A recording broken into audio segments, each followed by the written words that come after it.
राज्याचे उपमुख्यमंत्री आणि गृहमंत्री देवेंद्र फडणवीसजी, सन्मान्य प्रांताध्यक्ष भाजपाचे श्री बावनकुळेजी, मंचावर उपस्थित असलेले सर्व मान्यवर नेतेगण, आज या संभाजीनगरमध्ये होणाऱ्या विशाल सभेला आलेले सर्व भाजपाचे नेते, कार्यकर्ते, सर्वसामान्य नागरिक, बंधु भगिनी आणि सहकारी मित्रांनो, सर मुझे ये पहला मौका है भाजपा में आने के बाद संबोधित करने के लिए आपने मुझे पहला मौका दिया है, इसका मैं तहे दिल से आपका शुक्रिया अदा करता हूं।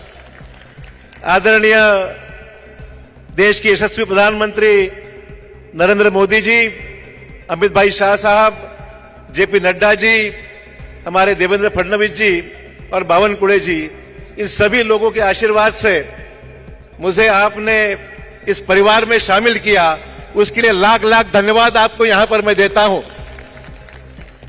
और आने के बाद 24 घंटे के अंदर ही मुझे राज्यसभा में आपने काम करने का मौका दिया। मैं समझता हूं मेरे पे बहुत बड़ा विश्वास आपने यहां पर व्यक्त किया, जो मुझे यहां पर काम करने के लिए जिम्मेदारी मुझ पे सौंपी है, ऐसे मैं समझता हूं। और मैं आपको आश्वस्त करना चाहूंगा कि आप मराठवाड़े में आप यहां पर आए, चुनाव को सामने रखते हुए हम सबकी जिम्मेदारी है। मैं आपको आश्वस्त करना चाहूंगा कि सिर्फ मराठवाड़ा ही नहीं, पर महाराष्ट्र में जो आपने 400 पार का नारा लगाया है, उसमें बीजेपी और अलायंस महाराष्ट्र में सबसे ज्यादा सीटें लाएगी।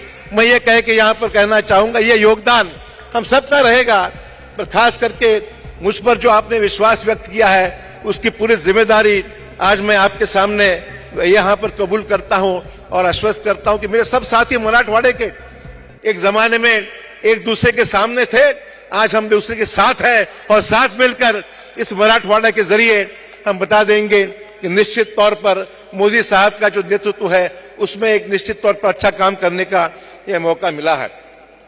हमें प्रधानमंत्री जी का आभार मानना चाहिए, चाहे वो हमारे कराड़ साहब हो, दानवे साहब हो, केंद्र में हमें ऐसा नेतृत्व आपने दिया कि जिसके जरिए केंद्र के 5 साल के अच्छे काम हुए। आदरणीय मोदी जी ने जो नारा लगाया है विकसित भारत का, विकसित भारत, विकसित महाराष्ट्र और विकसित मराठवाड़ा, ये हमारा सबसे पहले एम होगा कि मराठवाड़े के लोगों की जो भूख है, विकास की भूख है, और उस विकास को पाने के लिए एक मजबूत नेतृत्व मोदी साहब के जरिए, आपके जरिए इस देश को मिला है।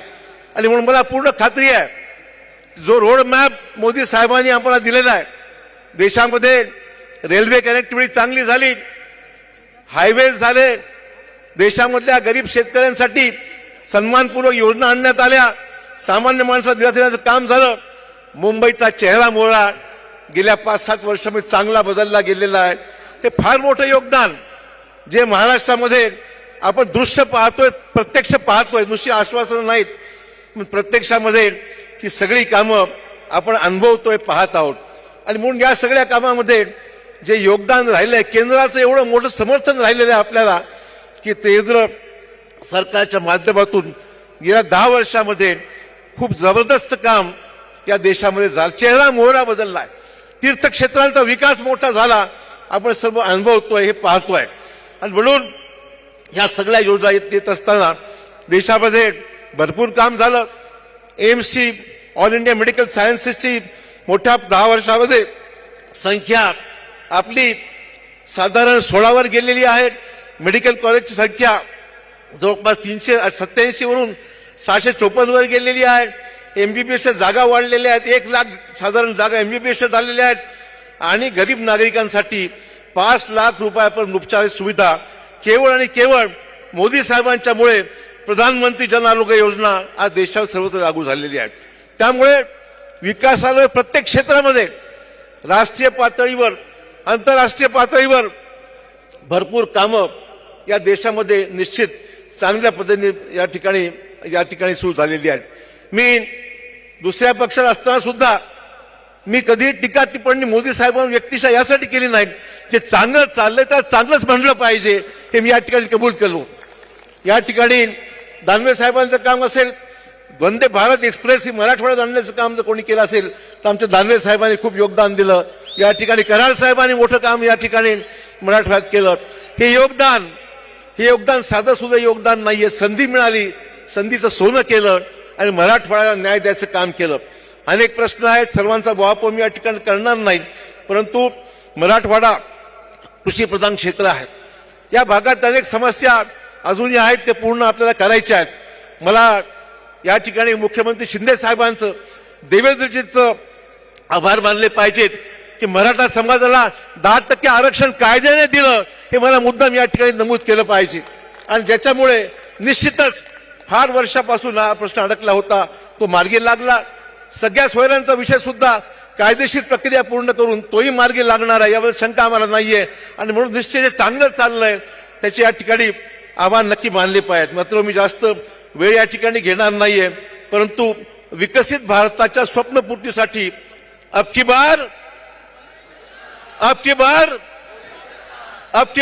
400 पार, अब की बार.